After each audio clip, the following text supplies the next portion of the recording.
누가복음 1장 31절로 38절, 우리 없으면 휴대폰도 확인하셔도 됩니다. 자, 31절로 38절 우리 한 절씩 교독하고 38절은 한 목소리로 읽겠습니다. 31절, 보라 내가 수태하여 아들을 낳으리니 그 이름을 예수라 하라. 저가 큰 자가 되고 지극히 높으신 이의 아들이라 일컬을 것이요 주 하나님께서 그 조상 다윗의 위를 저에게 주시리니 영원히 야곱의 집에 왕노릇 하실 것이며 그 나라가 무궁하리라. 마리아가 천사에게 말하되 나는 사내를 알지 못하니 어찌 이 일이 있으리이까. 천사가 대답하여 가로되 성령이 내게 임하시고 지극히 높으신 이의 능력이 너를 덮으시리니 이러므로 나실 바 거룩한 자는 하나님의 아들이라 일컬으리라. 보라 내 친족 엘리사벳도 늙어서 아들을 배었느니라. 본래 수태하지 못한다 하던 이가 이미 6달이 되었나니 대저 하나님의 모든 말씀은 능치 못하심이 없느니라. 다 같이요. 마리아가 가로되 주의 계집종 이오니 말씀대로 내게 이루어지이다 하매 천사가 떠나가니라. 아멘. 오늘은 소유리 문답 제 16번째 강의 시간으로 예수님의 동정녀 탄생을 한번 다뤄보도록 하겠습니다. 자, 여러분 받은 노트 22문답을 한번 보죠. 소유리 문답 22문답, 다 같이 문답을 함께 읽겠습니다. 시작. 그리스도께서 하나님의 아들로서 어떻게 사람이 되셨는가? 하나님의 아들 그리스도께서 사람이 되신 것은 참몸과 지각 있는 영혼을 취하사 성령의 권능으로 동정녀 마리아에게 잉태되어 탄생하셨으나 죄는 없으시다.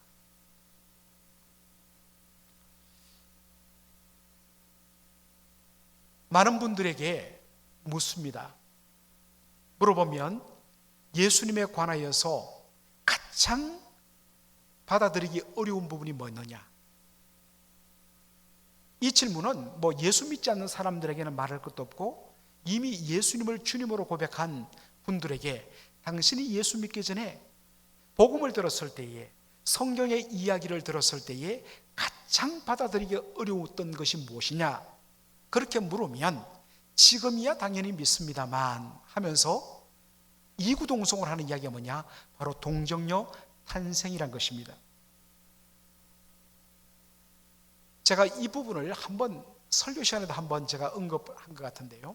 다시 복습 차원에서 여러분들 우리 한국에 보면 여러 희귀성들이 많습니다. 그런데 거의 여러분들이 들어보지 못한 희귀성 중에 하나가 벅시입니다. 번시도 아니고 확시도 아니고 벅시. 아니 말장난하는 것도 아니고 어디 그런 성이 있어 라고 이야기하지만 여러분 인터넷에 위키 대백과에 여러분들 벅시라고 쳐보십시오. 그러면 거기에 이 벅시에 대해서 자세하게 나옵니다. 청주가 본이고 하면서 쭉 노는데 이 벅시는 지금도 한국에 한 250명, 260명 정도가 지금 살고 있다고 하는 성씨입니다. 중국에서 건너온 성씨겠지요. 그런데 이 벅시 집안에 벅시가 어떻게 생겼는가, 그 탄생 스토리가 참 재미있는 전설이 내려오고 있습니다. 여러분들 이 벅시의 한자를 잘 보십시오. 하늘 천자 밑에 새 조자가 붙어 있습니다. 왜 이런 성으로 만들었느냐?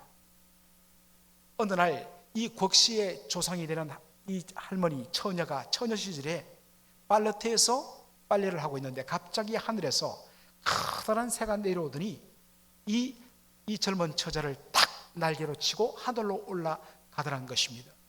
그러고부터 한 달, 두 달이 지나면서 헛구역질이 나고 그 다음에 배가 불러오기 시작했다. 그래서 집안 사람들이 난리가 났습니다. 어떻게 처녀가 아이를 가지느냐 했는데 이 이야기를 하더란 것입니다.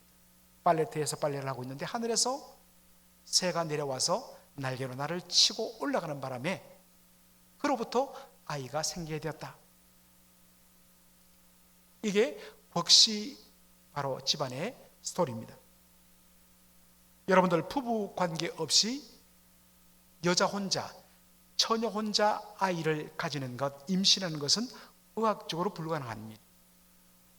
그리고 그것은 하나님의 창조 섭리에도 맞지 않습니다. 하나님께서 한 남자와 한 여자를 통해서 부부의 결합을 통해서 바로 서로 사랑하고 그 결과로 하나님께서 의학적으로 말하면 정자와 난자가 수종이 되어서 거기서 생명이 바로 자라나 드디어 때가 참에 생명으로 태어나도록, 이것이 우리 하나님의 창조의 섭리입니다. 그런 의미에서 일반적으로 부부의 관계 없이 처녀 혼자 아이를 낳는 것 불가능한 일입니다. 사실 성경을 봐도 예수님의 동정녀 탄생을 가장 의심하고 받아들이기 힘들었던 사람이 누구냐?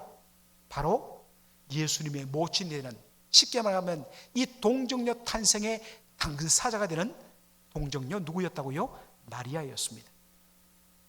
마리아가 가장 받기 힘들었습니다.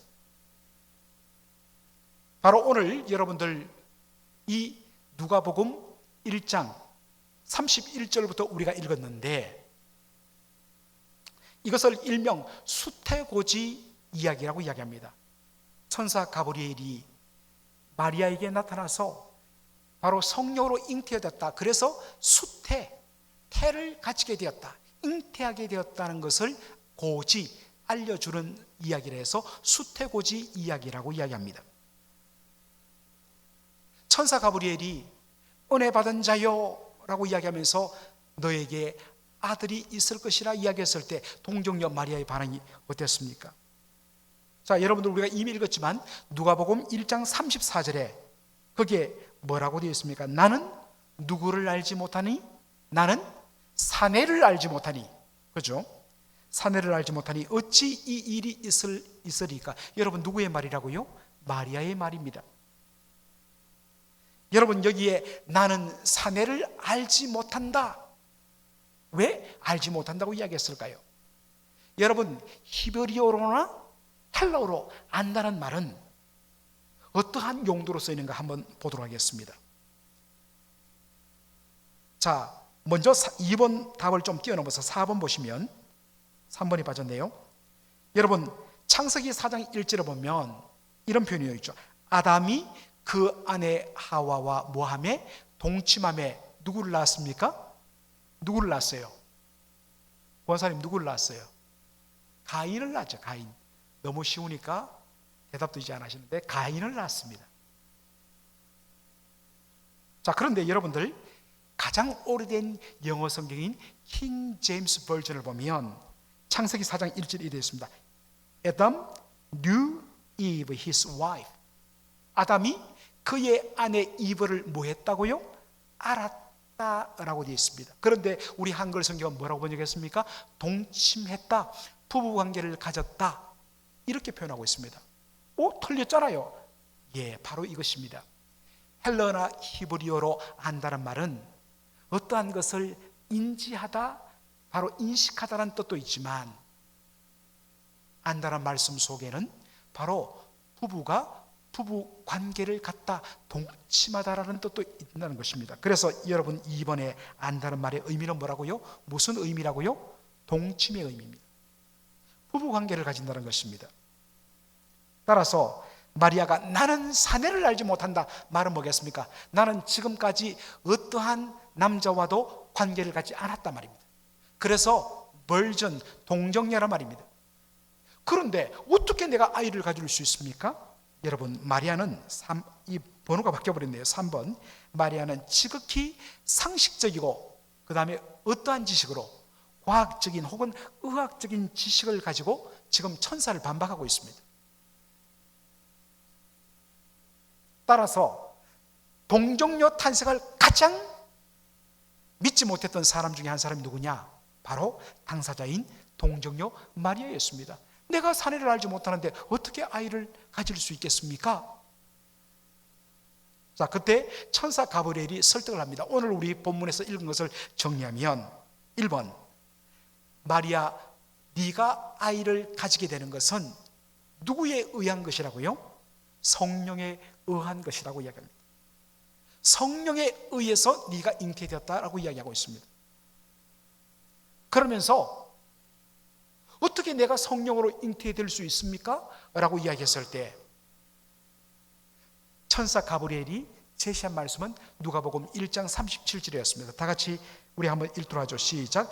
대저 하나님의 모든 말씀은 뭐가 없느니라? 능치 못함이 없느니라. 여러분, 이 하나님의 말씀은 어떤 말씀입니까? 빛이 있으라 하며 빛이 그 자리에 있게 만든, 무에서 유를 만드신 창조의 능력의 말씀입니다. 하나님은 말씀의 능력으로 무에서 유를 만드셨습니다. 그렇다면 그 동일한 창조의 능력, 말씀의 능력으로 우리 하나님은 동정녀 마리아를 통하여 얼마든지 성령으로 말미암아 예수를 잉태하게 하실 수 있다는 것입니다. 바로 그것을 말하기 위해서 대저 하나님의 모든 말씀은 능치 못함이 없느니라. 창세기 18장 보면 나이 99세가 된 아브라함이 하나님께서 내년 이맘때에 내 아내 사라에게, 현재 89세 된 사라에게 아들이 있을 것이다 라고 이야기했을 때, 제가 죽은 자와 방불한데 어떻게 아이를 가질 수 있겠습니까? 제 아내는 이미 그 모든 어떤 면에서는 경수가 끊어졌습니다. 더 이상 아이를 낳을 수 없습니다 라고 했을 때 뭐라고 이야기합니까? 여호와께는 능치 못함이 없느니라. 대저 하나님의 모든 말씀에는 능치 못함이 없느니라, 같은 말씀입니다. 말씀으로 천지 만물을 창조하신 하나님을 믿는 자라면 대저 하나님의 모든 말씀에는 능치 못함이 없느니라, 이 말씀도 우리가 아멘할 수 있는 것입니다. 그때 마리아가 보인 반응이 무엇입니까? 누가복음 1장 38절입니다. 이거 잘못된 건데요. 누가복음 1장 38절 여러분 이렇게 되어 있습니다. 마리아가 가로되 주의 계집종연이 뭐대로 내게 이루어지이다? 말씀대로 내게 이루어지다 고백합니다. 여러분, 말씀대로 내게 이루어진다는 것은 무슨 의미입니까? 동정녀 탄생을 그대로 받아들이겠다는 말입니다. 동정녀 탄생을 받아들이겠다는 말입니다. 여러분, 말씀대로 처녀의 몸으로 아이를 가지고 나오면 그 대가가 무엇입니까? 그 순종의 대가가 무엇입니까? 일평생 수군거림과 의혹의 눈초리를 받게 됩니다.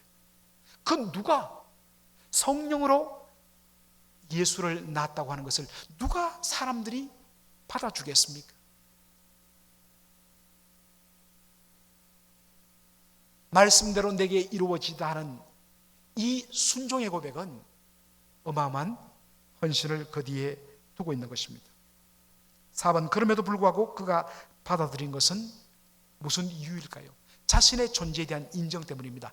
나는 주의 계집종이오니, 주의 여종이오니. 내가 누구냐? 저는 주의 종입니다. 여러분, 종은 오직 주인의 뜻을 받들어 이루어드림으로 그 주인의 마음을 기쁘게 하는 것이 종의 존재 목적입니다. 참 이 고백, 저는 주님의 종입니다. 저는 주님의 종입니다. 저는 주님을 위하여 존재합니다. 그러므로 만일 주의 말씀대로 되어짐으로 인하여 내 삶에 어려움이 있다 할지라도 주여, 주의 종이오니 말씀대로 내게 이루어지이다. 여러분, 우리 모든 성도들에게 동일하게 고백되어질 그 고백이 무엇이냐? 나는 주의 종입니다.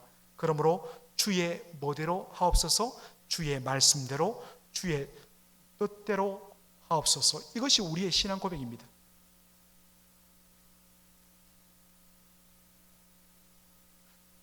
동정녀 마리아의 탄생은 조금 이따 우리가 보겠지만, 마리아 그가 있었기 때문에 된 것 아닙니다.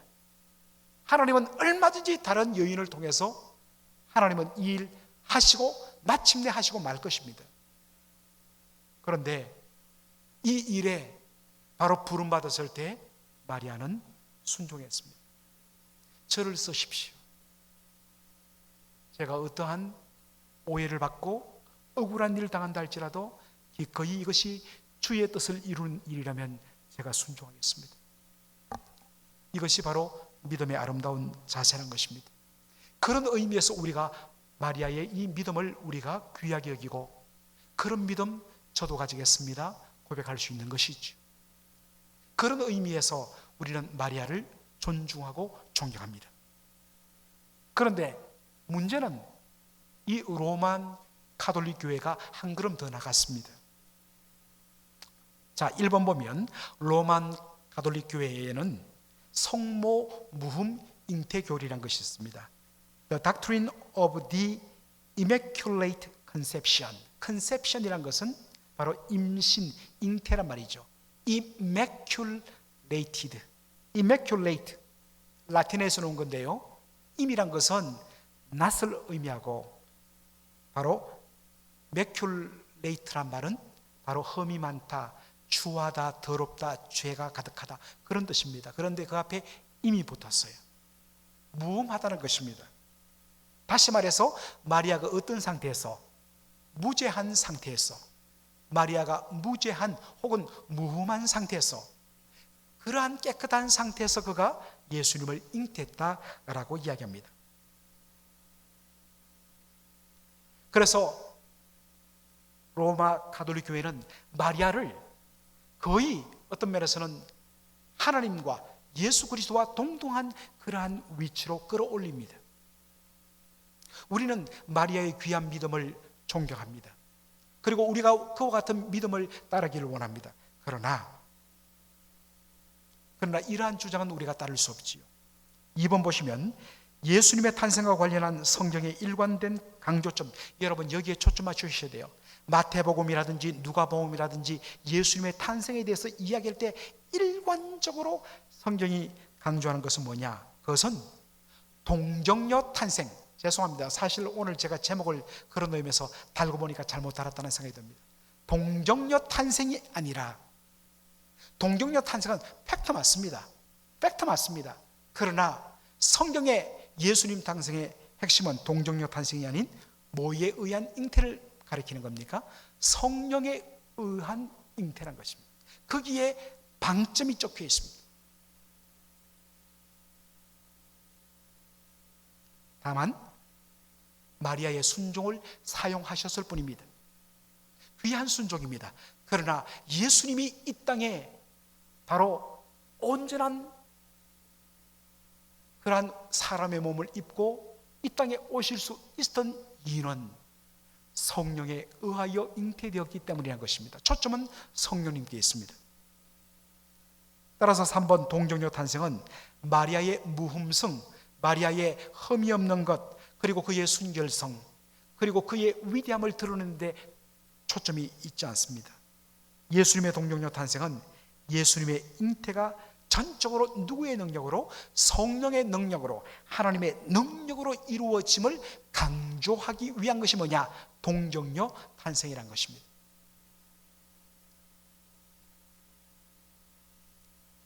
더군다나 마리아가 자기를 어떻게 인식하고 고백하는지를 우리 보십시다. 누가복음 1장 46절로 50절 말씀 다 같이 읽겠습니다. 시작. 마리아가 가로되 내 영혼이 주를 찬양하며 내 마음이 하나님 내 구주를 기뻐하였음은 그 계집종의 비천함을 돌아보셨습니다. 보라, 이제 후로는 만세의 날을 복이 있다 일컬이로다. 능하신 이가 큰 일을 내게 행하셨으니 그 이름이 거룩하시며 긍휼하심이 두려워하는 자에게 대대로 이르는도다.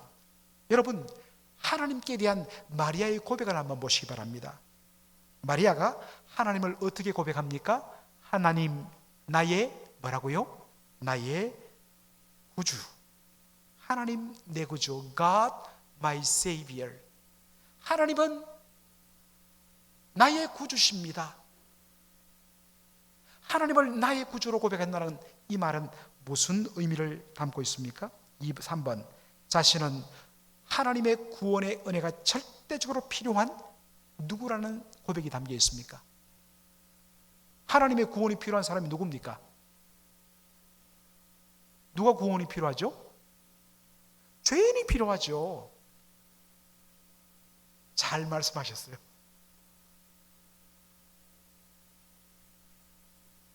여러분, 우리가 성경을 이렇게 봐야 됩니다. 하나님, 나의 주여, 나의 구주여. 이 고백 속에는 바로 나는 구원의 은혜가 필요한 죄인입니다 라는 고백이 들어있는 것입니다. 마리아는 자신을 하나님의 구원의 은혜가 필요한 죄인으로 인식하고 있었습니다. 그러기에 하나님은 하나님, 나의 구주십니다 라고 고백한 것입니다. 4번 보시면 계집종의 비천함을 돌아보셨다고 이야기하는데, 여러분, 이 계집종의 비천함은 뭐겠습니까? 이 비천함이란 것은 지극히 낮고 비천하다는 의미입니다. 하나님 앞에 지극히 낮고 천한, 비천한 죄인임을, 추악하고 더러운 죄인임을 하나님 앞에 고백하고 인정하는 말입니다. 5번 보시면 능하신 이가 큰 일을 내게 행하셨다라는 말은 예수님의 잉태는 전적으로 바로 성령 하나님에 의해서 되어진 일인 것을 고백하는 것입니다. 정리하면 6번, 마리아는 귀한 믿음의 여인입니다.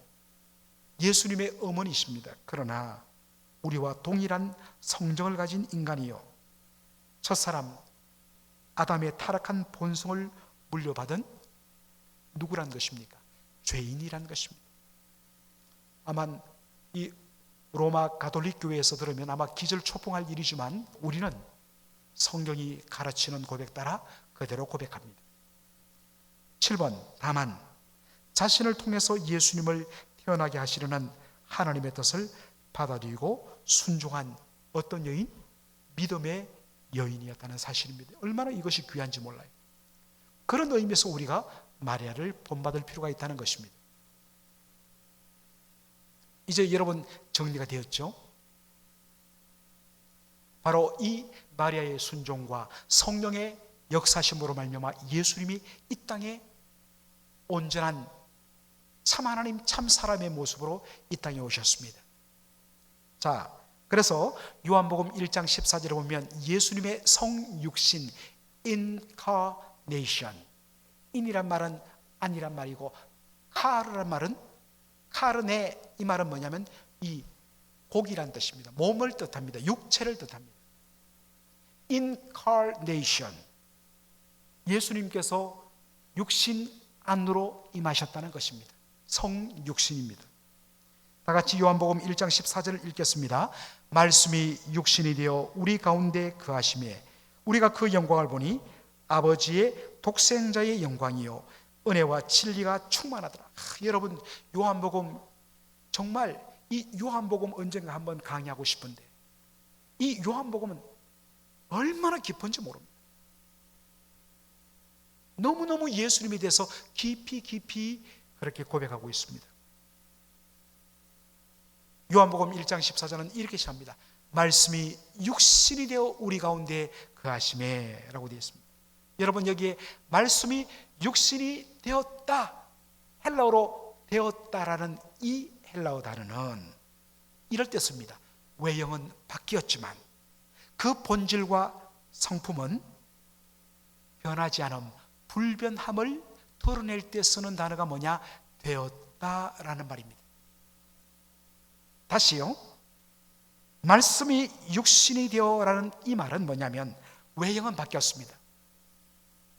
예수님은 어떤 면에서는 영으로 존재하셨습니다.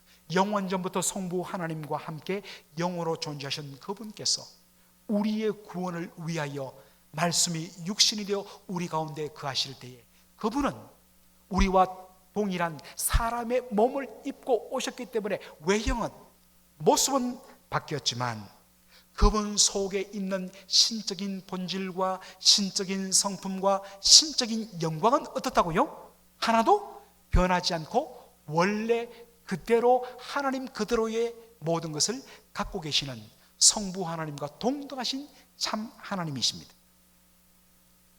골로새서 2장 9절에는 이 내용을 바울이 이렇게 놀랍게 고백하고 있습니다. 다 같이 읽어보겠습니다. 시작. 그 안에는 신성의 모든 충만이 육체로 거하시고.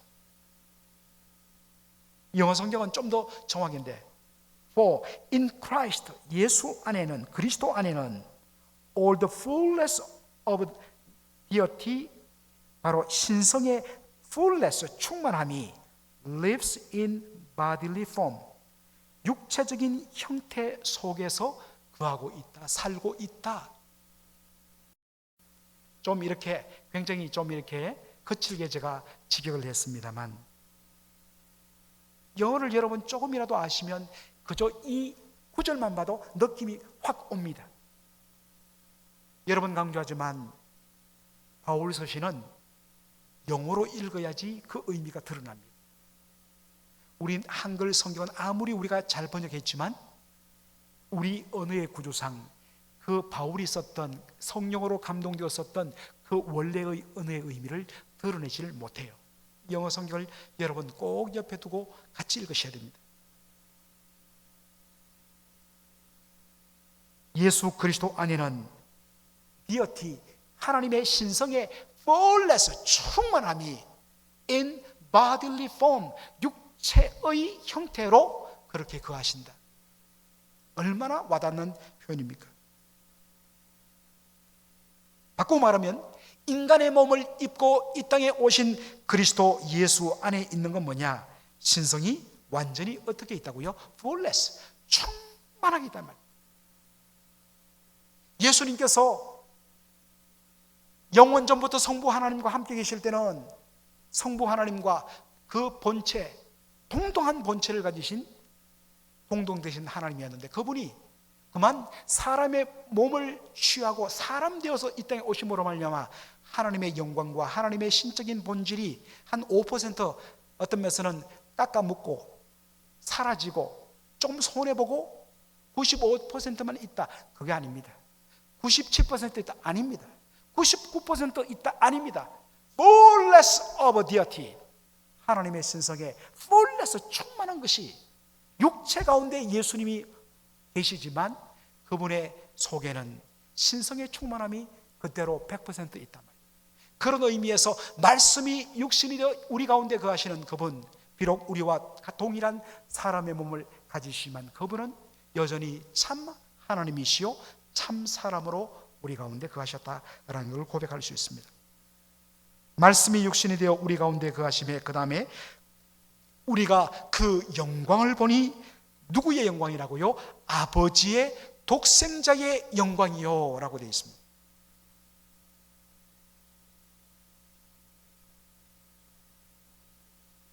여러분, 제가 여러 번 설명했습니다만 성경에서 glory, 영광이란 이 단어는 항상 뭐를 드러낼 때 쓰냐면 하나님의 인격과 성품이 그대로 드러나고 원래 가지셨던 그분의 인격과 성품이 그대로 반사되어서 드러날 때, 리플렉션 될 때에, 그때 우리는 영광이라는 단어를 쓴다고 했습니다.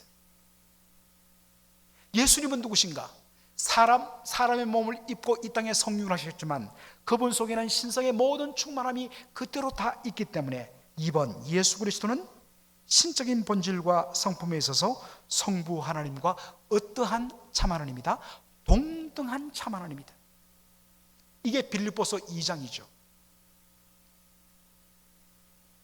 그런 근본, 하나님의 본체시나 하나님과 동등됨을 취할 것으로 여기지 않으시고 오히려 자기를 비워 사람의 몸을 입고 종의 형체로 이 땅에 오사 예수님의 성육신을 설명합니다. 그렇기 때문에 사람의 몸을 입고 이 땅에 오셨지만 예수 그리스도 안에는 성부 하나님과 동일한 신적인 본질과 동일한 신적인 성품과 동일한 신적인 영광이 그대로 있기 때문에 예수 그리스도를 보면 누가 보인다는 것입니까? 성부 하나님이 보이신다는 것입니다. 그래서 3번, 바로 사람의 몸을 입고 이 땅에 오신 예수 그리스도를 바로 알기만 하면, 바로 보기만 하면 그 속에 하나님 아버지의 영광이 그대로 드러난다. 이것이 뭡니까? 그 영광을 보니 아버지의 독생자의 영광이요. 아멘이죠. 그래서 요한복음 14장 9절 이하에 빌립이 이야기하죠. 예수님, 우리에게 아버지를 보여주옵소서라고 했을 때 예수님 뭐라고 이야기했습니까? 빌립아, 네가 나와 함께 다닌 지가 이렇게 오래도록 되었는데 아직도 아버지를 보여달라고 하느냐? 나를 본 자는 곧 누구를 보았느니라? 아버지를 보았느니라. 우리 하나님은 눈에 보이지 않는 영이신 하나님이십니다. 그런데 사람의 몸을 입고 이 땅에 오셔서 우리 눈앞에 드러난 그분, 비록 몸은 우리와 동일한 사람의 몸이지만 그 속에는 하나님의 신적인 성품과 신적인 본질과 신적인 영광에 있어서 성부 하나님과 동등하시기 때문에 예수 그리스도 그분을 바로 알고 그분을 바로 배우고 그분을 바로 우리가 보기만 하면 그 속에 성부 하나님이 누구신지를 보게 된다는 것입니다. 바로 그 하나님의 형상으로 지음받고 그렇게 구원받고 예수의 형상을 닮아가는 우리의 모습을 통해서 결국에는 누가 보입니까? 그리스도가 보이고, 우리를 통하여 그리스도가 드러날 때 그것을 통해서 누가 드러납니까? 그리스도의 아버지신 바로 성부 하나님의 사랑, 거룩, 진리, 그분의 영광이 드러나게 된다는 것입니다. 그것을 우리의 삶을 통해 드러낼 때 하나님이 뭘 받으십니까? 하나님이 영광을 받으신다. 그 다음에 말씀이 육신이 되어 우리 가운데 거하심에 우리가 그 영광을 보니 아버지의 독생자의 영광이요, 그 다음에 뭐가 충만하더라? 은혜와 진리가 충만하더라. 여러분들, 우리가 은혜와 진리, 영어로 grace and truth. 근데 여러분, 사실은 이 신약적인 표현이에요. 이 은혜와 진리를 성경적으로 정확하게 번역하면 구약 성경에 나타난 인자와 긍휼, 혹은 인자와 성실, 주님의 인자와 주님의 성실하심은 영원하고 그 인자심, 그 성실하심은 대대에 미치리로다.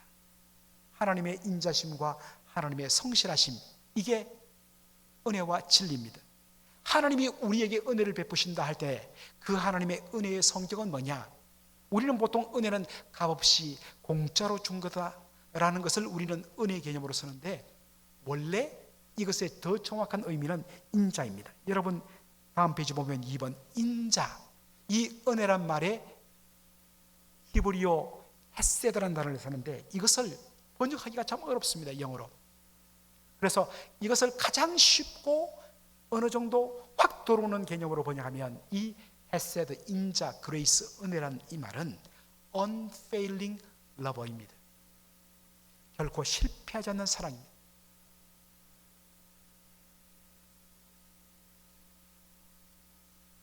인간적으로 따지면 자식들은 아무리 속썩이고 아무리 부모를 배신할지라도, 물론 그것 때문에 부모가 상처받죠, 고통당하죠. 말로는 너 자식도 자식으로 여기지 않겠다고 말할 때도 있어요. 그러나 결코 부모는 그 자식을 버릴 수가 없고 포기할 수가 없는 것입니다. 육신의 부모도 그럴지인데 우리 하나님 어떤 분이냐? 우리 하나님은 결코 우리를 향하여 구원하기로 약속하신 그 약속에 대해서 때로는 우리가 엉투리로 살고 하나님을 배신하고 불신한 가운데 살지라도 우리를 향하여 그분이 주시는 그 사랑은 결코 실패함이 없다. 이게 뭡니까? 은혜입니다. 그렇기 때문에 독생자 예수 그리스도를 우리를 위하여 보내주신 것이 하나님의 은혜이죠. 그리고 진리, 영어로는 트루스라고 되어 있지만 사실 이것을 원어적으로 정확하게 번역하면 truth, 진리가 아니라 faithfulness, 바로 진실함, 성실함, 신실함입니다. 은혜와 진리는 구약 성경에서 오직 누구에게만 돌려지느냐? 하나님께만, 여호와 하나님께만 돌려지는 바로 디바인 터미널로지, 신적인 용어예요.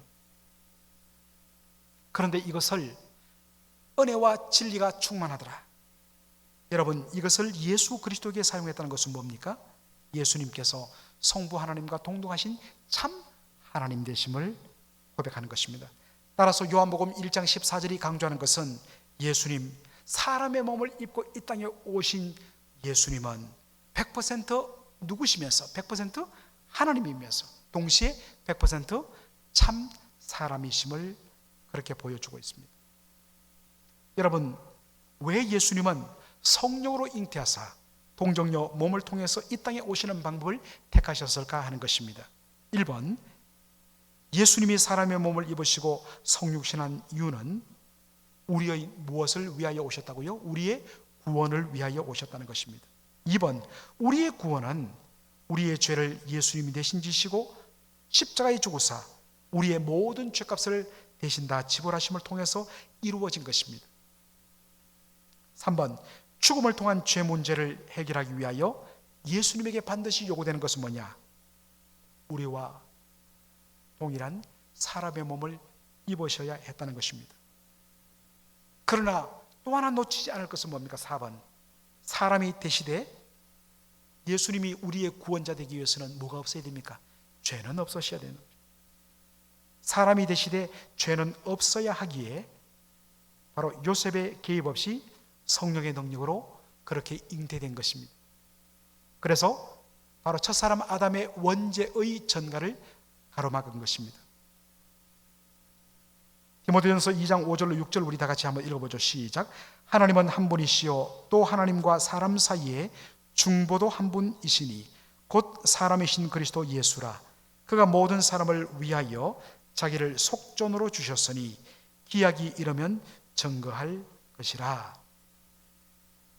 여러분, 여기에 중보자, 영어로 메디에이터를, 양자 사이에서 서로를 화해하고 조정하는 역할을 하는 화해자 역할을 하는 사람, 이 사람을 우리가 중보자, 요즘엔 잘 쓰지 않는 단어죠.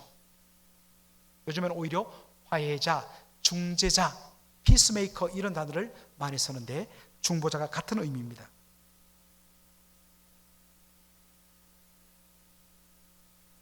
하나님과 우리 인간 사이에 바로 불화가 생기고 관계가 깨어진 것은 무엇 때문이었습니까? 우리가 하나님 앞에 범죄함으로 말미암아 우리의 범죄로 인하여서 하나님과 인간의 관계가 깨어져 버렸습니다. 이것을 위하여 중보자이신 예수님이 하신 것이 뭐냐? 십자가에 죽으심으로 자신을 무엇으로 드렸다고요? 속전으로 드렸다. 여러분 6번 보시면 속전이라는 단어 보십시오. 이 속이란 것은 여러분 속였습니다만 값을 속자의 돈전자입니다. 소위 값을 지불하는, 영어로는 랜섬이라고 되어 있죠. 몸값을 지불하는데 주는 돈, 몸값이라는 뜻입니다. 이 속전이란 말은 고대시대 노예시장에서 노예가 노예시장에 나왔는데 그 목에 노예의 몸값이 걸려 있으면 그 몸값을 흥정해서 노예 주인에게 몸값을 지불하고 그 노예를 사고 하는 그런 행위를 가리키는 말입니다. 7번, 십자가를 지고 죽기 위하여서 십자가를 지시고 죽기 위해서 요구되는 중보자 그리스도의 모습은 누구여야 하느냐? 바로 사람이어야 한다. 그래서 하나님은 한 분이시요 또 하나님과 사람 사이에 중보도 한 분이시니 곧 사람이신 그리스도라 라고 이야기를 한 것입니다. 이제 마지막으로 예수님의 동정녀 탄생이 우리에게 주는 교훈이 뭐냐? 히브리서 2장과 히브리서 4장이 이것을 너무나 잘 설명하고 있습니다. 히브리서 2장 18절 시작. 자기가 시험을 받아 고난을 당하셨은즉 시험 받는 자들을 능히 도우시느니라. 4장 15절도 읽겠습니다. 우리에게 있는 대제사장은 우리의 연약함을 체휼하지 아니하는 자가 아니요 모든 일에 우리와 한결같이 시험을 받은 자로되 뭐는 없으시니라? 죄는 없으시니라.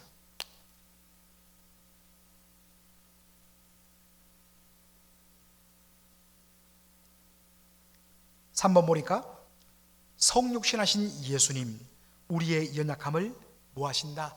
체휼하신다. compassion, 똑같이 같은 마음을 가지다라는 뜻입니다. 우리의 연약함을 똑같이 느끼고 똑같이 아파하고 똑같이 우신다라는 말이 뭐냐? 체휼이다. 왜 예수님이 우리의 연약함을 체휼하실 수 있는가? 그분은 하나님이시지만 사람의 몸을 입고 이 땅에 오셔서 우리 인생이 겪는 모든 시험과 환난과 시험과 억울함과 눈물과 고통, 심지어는 저와 여러분 이 가운데 그 누구도 아무리 고통스러워도 아직 겪어보지 못했던 죽음의 고통까지, 죽음까지 친히 맛보신 분이시기 때문입니다. 사람의 몸을 입고 이 땅에 오셔서 우리가 겪는 연약과 시험과 고난을 친히 뭐 하셨기 때문에? 친히 바로 담당하셨기 때문에, 친히 다 맛보시고 겪으셨기 때문에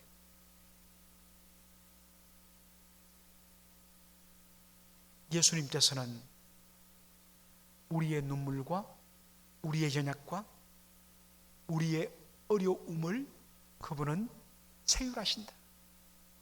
그래서 여러분들 히브리서 4장 16절에 뭐라고 했습니까? 그러므로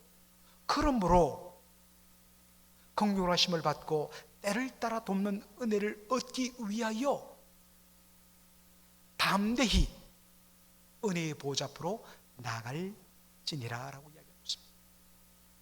우리가 어렵고 힘들 때에 우리의 모든 그 어려운 문제들을 하나님 앞에 내어놓고 하나님의 은혜의 보좌 앞에 나와서 우리가 구할 수 있는데, 구할 수 있는 근거는 무엇입니까?